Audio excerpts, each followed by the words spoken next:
Olá, seja bem-vindo ao CityCast, o podcast da comunidade da Cidade Church. Quero agradecer você que está conectado conosco e você que vai compartilhar esse CityCast, vai compartilhar esta visão do Evangelho com um de seus amigos. Você que está assistindo agora, eu já quero pedir para você, vai lá, compartilhe com alguém, mande para um grupo de amigos seus. De repente, essa história pode abençoar a vida de outras pessoas. E aqui, eu estou muito feliz hoje, porque eu estou recebendo o meu filho, o Léo, mas também estou com o meu pai aqui, o pastor José, que é da nossa igreja lá de Ribeirão Preto.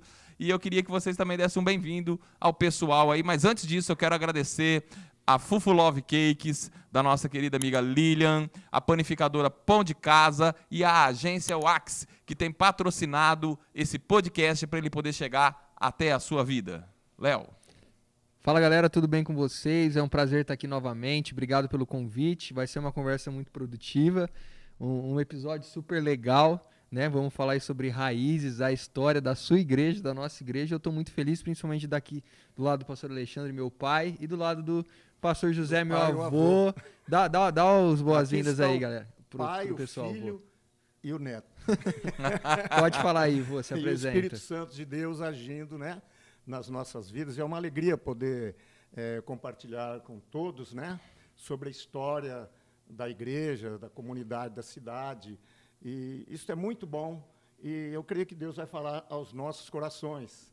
Estamos muito felizes com isso em nome do Senhor Jesus. Grande alegria. E eu quero compartilhar com você, porque às vezes, para você entender um pouquinho de um ministério pastoral, que ele não começa num acaso. Eu sempre falo para o Léo é meu filho, ele está aqui, que um exercício pastoral, muitas vezes as pessoas vislumbram como uma oportunidade de aparecer ou de ser algo. Um exercício pastoral, na verdade, é um chamado de Deus, que você precisa servir vidas e servir a vida das pessoas, né? O Léo está do meu lado aqui, caminhando comigo, sei do chamado e do dom de Deus, filho, sobre a sua vida, né?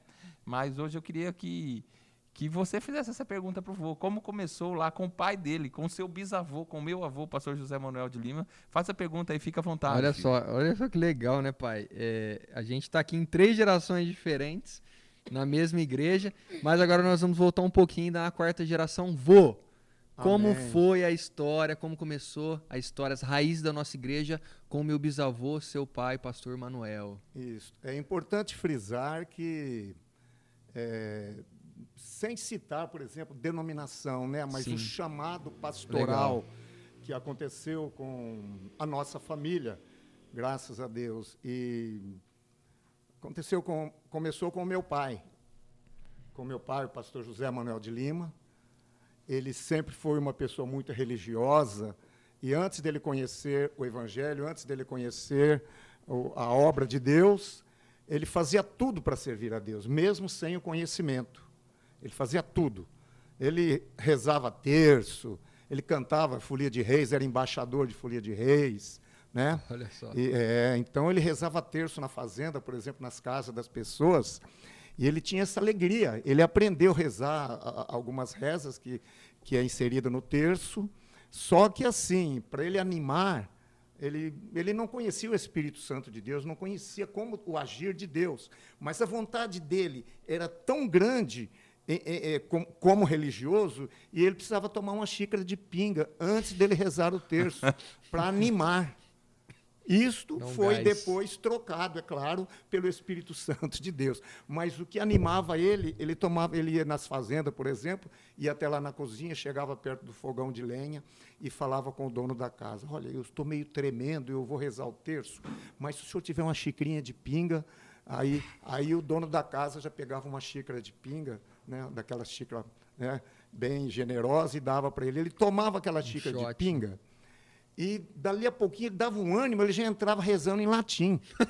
Que ele aprendeu uma frase em latim, né? Ai, que não dei torres, pecado, temundi, né? Eis o Cordeiro de Deus que tira o pecado do mundo. E ele só falava isso em latim, mas e o pessoal, amém, mas ele não sabia o que ele É interessante frisar, né, pai, que até pouco tempo atrás, no começo do século XIX, as missas eram rezadas em latim. Era tudo né? em Então, latim. quando você falava uma frase em latim, automaticamente a religiosidade das pessoas era eram aguçadas, porque as pessoas entendiam que o latim seria uma língua assim realmente angelical, uma língua própria de um instrumento, porque foi criado como uma língua de um instrumento religioso, né? Isso. Tanto é que todos respondiam o amém sem saber o que estava entender sendo, o que estava. haviam dito. O pai compartilhou uma vez comigo que ele limpava, toda vez tirava a teia de aranha do nariz de um santo, né? Ah, sim. Que ele Foi ajudava quando depois o ele padre. mudou. Meu pai, sempre muito religioso, como eu disse, né? E fazia tudo. Ele já tinha, no espírito dele já existia uma liderança. Uma liderança. Tanto é que rezava o terço, ele era o líder. Cantava na Folia de Reis, né? Embaixador, era líder. Entende? Olha só. Então, o que acontece? Quando ele mudou, eu tinha 4 anos de idade, nós mudamos da fazenda Buenópolis, né, que é aqui perto, e mudamos para Ribeirão Preto. E chegou em Ribeirão Preto, ele, como muito religioso, ele foi falar com o padre, né, na Vila Tibério, que ele queria frequentar e tal, e em pouco tempo ele já era da Liga Coração de Maria, ele era mariano, né, da Liga Coração de Maria, então ele era mariano. E o trabalho que ele tinha, todos os domingos, ele ia de manhã na igreja para tirar as teias de aranha que existia ali. E, nesse meio, ele começou a ouvir um amigo dele falando de Jesus. Falando de Jesus para ele, como é a obra de Deus, como Jesus veio e ensinando os seus discípulos. Meu pai falou, não, nem me fala essas coisas, porque eu nasci na religião do meu pai e da minha mãe e vou morrer na religião do meu pai e da minha mãe. Ele era um religioso. O pai, é interessante isso daí, Léo, que eu vou estar falando, que muitas pessoas têm isso. Às vezes elas acham que elas nasceram, que a religião do pai e da mãe, elas têm que morrer na religião do pai e da mãe, mesmo sem conhecer a liberdade que Cristo oferece a elas, né? Elas acreditam que aquilo é uma herança familiar, né? Isto. Que se passa de geração em geração. E, na verdade, isso é uma venda, né? É uma venda que Satanás coloca sobre os olhos das pessoas, que deixam elas presas ao engano. Pode continuar, pai. Exatamente. E aí um amigo do meu pai, por nome de José, ele chamava ele de José Cearense, ele falou para o meu pai assim, Zezinho, eu gostaria que você fosse comigo numa igreja evangélica. Meu pai falou, não me fala uma coisa dessa. Não, aí o amigo dele conversa hoje, como se fosse um discipulador. Só que o amigo dele também não era evangélico, mas gostava, entendeu? Serviu de ponte. E um dia o meu pai foi com ele, meu pai falou, olha, eu vou visitar a igreja dos crentes, mas, pelo amor de Deus, não me deixa ninguém me batizar lá, hein? Ele falou, não, Zezinho, ninguém vai te batizar, não. Pode ir tranquilo, você vai ver o culto como é, ninguém vai te batizar, não, fica tranquilo. Aí meu pai foi. E foi na igreja metodista, na rua São Sebastião, em Ribeirão Preto, né? É uma igreja centenária, né? Centenária, muito antiga. E quando meu pai chegou na porta da igreja, ele ouviu o louvor, deixa a luz do céu entrar. É muito bonito. Deixa a luz do céu entrar. Ele olhou, ele disse que aquilo parece que entrou no coração dele de uma forma tão gostosa. Ele entrou na igreja e falou, eu vou sentar bem aqui atrás, não vou sentar lá na frente. Porque ele tinha medo deles pegarem e batizar ele na marra. Ele sentou no último banco, qualquer coisa ele corria. Para vocês verem como é a mentalidade do religioso, mas sempre foi um homem de Deus. E o pastor, quando viu que ele era visitante, o pastor desceu do púlpito, foi lá no último banco e deu um abraço no meu pai. Antes, meu pai entrou na igreja, olhou, não viu nenhuma imagem de escultura nas paredes. E ele começou a chorar, com dó dos crentes, porque não tinha nenhum santo na parede. Falou, coitado desse povo, não tem nenhum santo aqui. E quando ele pensando assim, olha o que Deus faz. O pastor desceu do púlpito, foi onde ele estava e deu um abraço nele. Olha só. E ele ficou tão feliz com aquele abraço, ele falou, o padre nunca fez isso comigo. O padre nunca nem me cumprimentou na igreja. E aquilo já começou a mexer com o coração dele. E eu creio que ali foi a porta que Deus abriu. Destravou, né? Destravou aquilo que... Aí ele foi embora. Terminou o culto, ele foi embora. Chegou na Praça 15, ele falou para o amigo dele, Zé, senta aqui comigo. Fala a verdade, eu gostei muito da igreja. Gostei dos crentes, fiquei com dó porque eles não têm nenhum santo na parede. Eu gostei demais dos crentes, mas fala a verdade para mim. A primeira igreja que Deus deixou não foi a católica. Aí o amigo dele disse, não, Zezinho, Deus deixou os mandamentos a Moisés. Aí os mandamentos, aí começou a explicar como funcionavam os mandamentos. Aí o meu pai, o coração foi abrindo para ter conhecimento de Deus. Curiosidade. Porque a Bíblia diz, quem é de Deus ouve a palavra de Deus, né? E as Exatamente. pratica, as guarda. E aí começou, aí ele gostou de visitar mais vezes, e foi indo, e Deus fez uma obra, e meu pai acabou se convertendo. Como o pastor Alexandre disse, sobre a teia de aranha, o trabalho dele era chegar de manhã e passar o espanador nas imagens. E quando ele começou a ir na igreja evangélica, ele já começou a ir limpar as imagens meio preocupado. E tinha uma imagem de São José que todo domingo a aranha fazia uma teia do nariz na pontinha do queixo de São José, que era meio para frente, e todo domingo ele tinha que tirar aquela teia. Um dia ele parou e falou, mas, meu Deus, eu acho que os crentes estão certos, viu? Todo dia essa teia de aranha no mesmo lugar e tal. Aí ele foi, até que ele firmou, começou a servir a Deus, graças a Deus. Legal. E na nossa família nós temos, acho que pelo menos uns 10 pastores, né? Tem 30, contando o lado da família da mãe e do pai, dá mais de 30 pastores, né? Contando o lado da minha esposa e da nossa família. Só do lado do pai deve ser de 10 a 15 pastores. Graças a Deus. E dando um pulo aqui na história, Léo, eu acho interessante que depois o meu avô, o seu bisavô, o pastor José Manuel de Lima, ele se converte. Tem todo um processo da conversão dele. Eu sei que não dá tempo da gente falar do processo inteiro, mas ele, certa feita da vida dele, ele muda para Cravinhos e ali ele começa, filho. A primeira igreja evangélica aqui em Cravinhos só tinha a congregação cristã na época. Sim. E ele era um começa salão, ali, era um salão pequeno. Onde que foi? Foi ali no Viega. No Viega. Isso, na Sabe o rua campo- Marechal Deodoro, número Atrás do campo do 201. Atlético, descendo Perto no do quarteirão da campo. frente. A casa existe até hoje. Que, inclusive, a casa era dele, né? Isso. Não, ele- era é alugada. Alugada, mas ele cedeu ali Pertenceu o ao senhor espaço. Fortunato. Ele alugou a casa e nós mudamos para esta casa. Saímos de Ribeirão, trabalhávamos na roça, né, pegava caminhão, e meu pai veio de trem, ele e o meu tio João Lima, e compraram uma enxada cada um. Foi o que eles trouxeram para iniciar a igreja. Cada um Olha trouxe uma só. enxada. Tá? Enxada é ferramenta de trabalho. É. Né? E trouxeram porque eles iam trabalhar na roça. Mas a intenção era iniciar a igreja. E quando chegou em Cravinhos, alugou essa casa, meu pai disse, como que eu vou? Eu não sei que jeito que começa uma igreja, como que faz, mas o coração dele ardia, o coração dele fervia, com vontade, ele já tinha a liderança chamado. no coração. O O chamado, chamado de Deus dentro do coração dele. Isso. Ele sempre, a família sempre fala, o avô sempre fala para mim que quando ele saía na rua, ele fazia ar livres e enchia de gente, né, pai? O ar livre, o povo Foi assim vinha. que começou a igreja. E assim começou a igreja, né? O primeiro ar livre, pode falar, Léo. É que o senhor tinha compartilhado comigo aqui, antes da gente começar a gravação em off, de como que as pessoas iam da cura divina, né? Ah, É sim. legal até compartilhar. Isso, foi o início. Dentro na sala da nossa casa, tinham 6 cadeiras. Nós não tínhamos sofá. Eu tinha uns 11, 12 anos, faz tempo. Então, tinham 6 cadeiras. Meu pai falou assim, bom, tem 6 cadeiras. A gente fica de pé, olha, e os visitantes pessoas. sentam. Mas ele não sabia como começar. Aí ele começou a trabalhar na roça e conversou, olha o que Deus faz, ele conversou com o empreiteiro, o senhor Olímpio, né? Aí ele falou assim, olha, eu quero abrir uma igreja na minha casa. E eu não sei como que eu começo, mas o homem também não sabia, o homem não era crente. O homem falou assim para ele, o que vocês vão fazer na igreja do senhor? Meu pai falou, lá tem cura divina. Pode cego, ele foi falando pela fé, pode cego, aleijado, doente, todo tipo de doente que lá tem cura divina. Olha só. Aí o empreiteiro falou, deixa comigo então.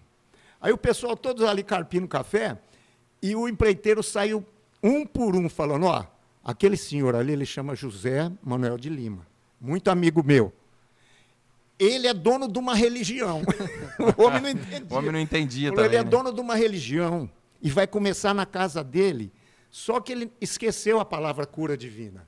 Ele disse assim, lá na religião dele eles fazem curativo.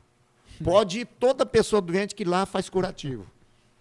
E começou a ir gente na nossa casa para receber o curativo. Olha só.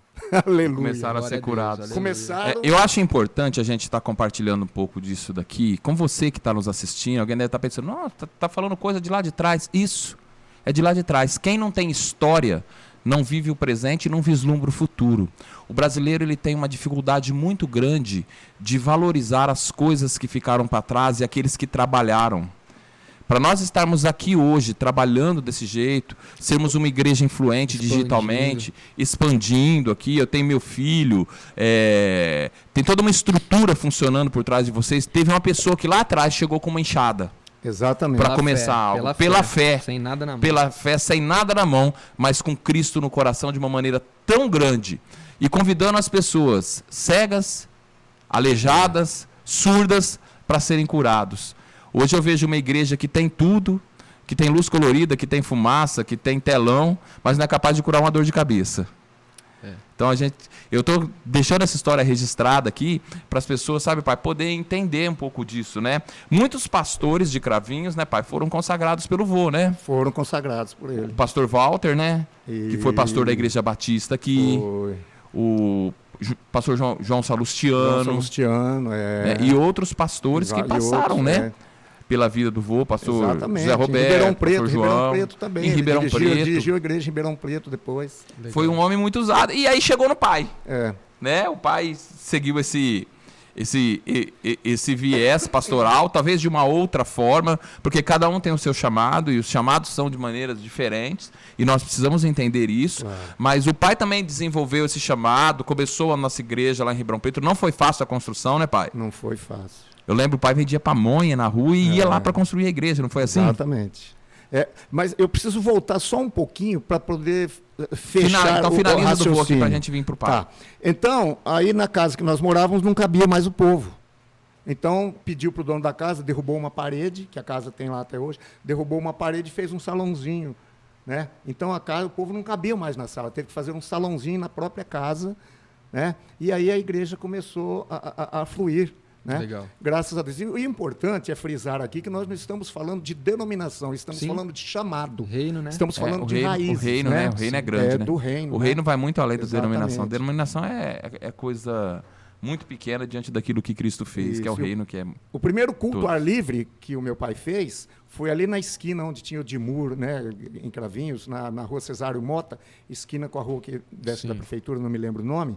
E naquela época, mais ou menos em 1960, Cravinhos era uma cidade que tinha 14 mil habitantes apenas, 14 mil habitantes. E o pessoal não era acostumado a ver ninguém pregando em ar livre. E quando nós chegamos na esquina, eu levei uma sanfoninha que eu tinha de 12 baixo, sentei no estojo da sanfoninha, meu pai começou a cantar, e o povo achou que a gente estava pedindo esmola, porque um cantando e eu tocando sanfona. Né? Então, como se estivesse na feira. E o povo começou a chegar. Começaram a chegar, porque as pessoas viam ar livre, eles vinham correndo, pensando que tinha acontecido algum desastre, alguma coisa. E ali meu pai começou a evangelizar. Meu pai começou a evangelizar, e eu me lembro como Deus usou o meu pai naquele dia, naquele ar livre. O meu pai começou assim: Ave Maria cheia de graça, o Senhor é convosco e bendita sois. Aí o pessoal começou a chegar e começaram a rezar junto. Imaginando que ele estava fazendo uma reza para as pessoas. De uma religião. Não, ele estava citando o que o anjo disse para Maria. Quando ele terminou, que o pessoal esperava que ele fosse passar para Santa Maria, Mãe de Deus, ele disse: esta foi a mensagem que o anjo Gabriel entregou para Maria, e começou a pregar no ar livre. Esta mensagem. Foi lindo, foi maravilhoso. Graças a Deus, a igreja foi e não parou até hoje. É importante até falar que ele estava bem à frente do tempo dele. Né? Ele usava as estratégias do tempo dele, por isso que ele alcançou sucesso no tempo dele. E é isso que a igreja tem que saber. Qual que é o tempo que a igreja está inserida? O momento que ela está inserida. O que pede aquele momento? E a igreja de Cristo, ela precisa se adaptar ao momento, ser contextualizada para poder atingir as pessoas. Hoje, ar livre, você pode fazer que você não vai, ter a mesma resposta da população. Sim, né, Léo? E você vê ali que, na verdade, aquilo que o vô, né, eu falo vô, mas meu bisavô, ele fazia, era realmente algo que não fazia parte da mentalidade do pessoal da época, porque ele conseguiu se desprender de um sistema religioso que pouquíssimas pessoas ali se desprendiam. E fazendo o ar livre, ali era... Ele estava levando a igreja para fora da igreja. Exatamente. Ele estava expandindo o reino de Deus e, na verdade, fazendo o reino da maneira como ele tinha que ser feito, para fora. Ali levando, né, começando a igreja, mas já tinha essa sede, já tinha esse desejo de levar o evangelho para os perdidos. E eu acho que isso precisa ser valorizado. Inclusive, eu queria até, não sei se vai dar, mas a gente fazer 2 partes dessa história para contar direitinho como que foi também a construção lá em Ribeirão e vir aqui para Cravinhos, e a gente finalizar um pouco mais honrando e valorizando a vida do bisavô, do pastor José Manuel, que se nós hoje vemos, né, e o pastor Alexandre, o pastor José estava falando sobre curas ali, se nós hoje vemos tantas pessoas sendo curadas, e muita gente que está assistindo a gente já foi curada ou já ministrou cura sobre a vida de alguém aqui em Cravinhos, lá em Ribeirão, foi porque um homem entregou uma palavra profética. Exatamente. Algo que foi plantado no profético, de que ele falou que ali existia cura divina, ecoa até hoje. Há mais de 40, 50 anos depois, 60 anos, há mais de quase na década depois, isso ecoa ainda, mas é o valor da palavra profética, e isso precisa ser valorizado. Inclusive, eu quero trazer a lembrança que isso é tão profético, porque eu lembro quando o meu pai, pastor José, lá em Ribeirão Preto, orou pela vida do irmão João Félix, né, pai? Sim. E Deus construiu, ele estava com um problema no coração, e Deus fez nascer uma veia, que o médico mostrou depois, né, pai? Isso. O médico falou, não sei como nasceu essa veia, depois de uma oração que foi feita lá. Nós fizemos uma oração na quinta-feira, que ele estava desenganado, tinha que passar pela cirurgia, e a esposa chegou, né, e falando, pastor José, olha, o João vai fazer essa cirurgia, é um risco muito grande, tem que... estava terrível a situação do coração dele, poucos dias de vida. E eu orei e Deus me usou naquele momento para dizer, não, ele não vai morrer, vamos orar agora. Isso foi na quinta. Na segunda-feira, quando chegou no hospital, antes de fazer a cirurgia, os médicos olharam e falaram, nós não sabemos o que aconteceu, mas nasceu uma veia nova no coração dele. Nasceu uma veia nova. E olha como isso passa de geração. E o médico falou assim, olha o que a natureza fez. E a irmã Ana Maria Araújo, ela disse assim, não foi a natureza que fez, foi Jesus quem fez. O pastor orou e disse que Jesus ia fazer esta obra. Olha que coisa linda, é o vô né? do Washington. E eu acho isso bonito. Está porque, vivo até hoje. Olha só. A cura, a palavra de cura sai do seu bisavô, passa para o seu avô, chega na minha vida. Uma vez eu pregando e um irmão me procurou. A pastora pode me ajudar a lembrar o nome, que eu esqueci de novo o nome do irmão. Acho que é o irmão Toninho. O irmão Carlinhos me procurou com câncer. E quando eu fui orar por ele, no lugar que eu estava, tinha uma pessoa do meu lado que falou, não tem mais jeito que ele está sofrendo. E eu peguei e perguntei para ele, irmão, acredita que o irmão pode ser curado? E ele falou, eu acredito mais do que o pastor. Amém. Eu falei, então só vou confirmar a cura na sua vida. Eu orei por ele. Isso foi na sexta-feira à noite. Na terça-feira ele me liga. É o irmão Carlinhos. Eu perguntei, irmão Carlinhos? Ele falou, isso que o irmão orou sobre o câncer. Eu falei, pois não, irmão. Ele falou, eu estou aqui no HC. Eles não vão me operar mais, porque não tenho mais câncer. Então, é só compartilhando um pouco, né, pai, do que isso está passando. Eu queria que você compartilhasse também, Léo, algum milagre que você possa ter orado de cura para falar sobre essa palavra profética que foi lançada lá atrás. Na verdade, é um efeito profético. Vários testemunhos que Deus ele vem fazendo. Posso citar aqui... algo mais recente, domingo retrasado, a gente teve aquele culto de Santa Ceia de Páscoa, que ali Deus deu aquele direcionamento para nós ali, e a mensagem do segundo culto foi completamente diferente. E aí eu entreguei aquela palavra sobre câncer, que Deus estava curando o câncer. E na verdade, na quarta-feira, o Julião me mandou uma mensagem, falou que o amigo dele do trabalho estava diagnosticado com câncer e que na segunda ia fazer os exames, fez os exames, na terça foi lá, recebeu o laudo do médico, e ali o médico falou, eu não sei o que aconteceu, mas você foi curado de câncer. Porque uma palavra que Deus entregou, a Valesca, eu orei por ela por telefone, a moça foi curada por telefone. Então você vê o efeito profético de uma palavra plantada numa raiz. Aleluia. Uma raiz que continua frutificando. Frutificando, né? Até hoje. E eu quero também convidar você para ficar atento para o nosso próximo episódio, para você não perder o nosso próximo episódio, porque nesse primeiro episódio falamos um pouquinho das nossas raízes, da história do meu avô, bisavô do Léo, pai do meu pai, pastor José Manuel de Lima, e nesse próximo episódio vamos falar um pouquinho da história do pastor José, lá na nossa igreja em Ribeirão Preto, como começou esse desenvolvimento, a construção, os milagres aqui em Cravinhos. Fique conectado conosco, compartilhe com alguém, com um amigo esse podcast, e certamente Deus vai te abençoar. Deus te abençoe. Fui! Amém.